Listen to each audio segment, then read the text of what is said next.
আমাদের খেতে সিম নাই বলে এই যে আমার ভাইয়ের কাছ থেকে সিম কর্জ করতে আসলাম। এখন ও একটা শর্ত দিয়েছে, ঠিক আছে, সিম যদি আমি শ্বশুর বাড়ি পাঠাই তাহলে কোনো টাকা নেই, আর যদি আমি খাই তাহলে টাকা। আমি দেখেছি যে বিয়ে করার পর বউ নাকি স্বার্থপর হয়ে যায়, মানে ভাইও যেরকম স্বার্থপর হয় তা আমি আগে জানতাম না। ওর এই যে এই গাছে সিম গাছ উঠে গেছে, ঠিক আছে, তা এখন ওর কাছে জিজ্ঞেস করলাম যে তুই ওই সিম পারবি কি করে। ও কাছে পাল্টি না বললে বীজ রেখে দেবো। মানে গ্রামের মানুষের শিরায় শিরায় বুদ্ধি, ঠিক আছে, একটা কাজ না করতে পারলে ওইটা অন্য একটা কাজের মধ্যে ঠেলে রাখবে। আর এখন শুরু হয়ে গেছে আমাদের মেশিনের জাল তোলা। এই যে এই জালটা আছে বীজ রাখা হয়েছে, জালের সাইজ দেখেন, মাশাআল্লাহ। আমাকে খানপুরি মানুষের জালের দাম বেশি, তাই না? এ তোর একটা ডাল ভেঙে গেছে রে ভাই, আরে এই জন্য তো ক্যামেরাম্যান আনতে নেই।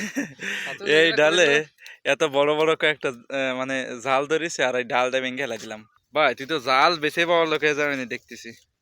দোয়া কর, দোয়া কর, আমার দোয়া কর, দর্শকের কাছে তো আসা। শুধু দোয়া দোয়া।